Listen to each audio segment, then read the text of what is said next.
তো সমস্ত কাজ সেরে স্নান করে চলে এসেছি রান্না করতে। তো এই দেখো তোমাদের দাদাভাই কিনে এসে বাজার থেকে মাছ, রুই মাছ। আর এখানে বসিয়ে দিয়েছে এই যে ভাত ফুটেও এসছে। আর এখানে আছে ভেন্ডি ভাজা করবো। আর এখানে এই যে রুই মাছ হাফ রেখে দেবো আর হাফ রান্না করবো। অনেক বড় মাছ নিয়ে এসছে আর অনেকটাই মাছ আছে। এই মাছ কতটা হয়েছে এখানে? হ্যাঁ, এই মাছটা কতটা হয়েছে বলছি? কত এখানে কতটা হয়েছে তাই বলছি। 1 কেজি 300, 250 টাকা দাও। 250 বাবা, এখানে এসছে 200 টাকা কেজি।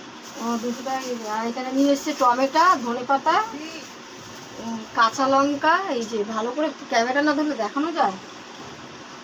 আর বেগুন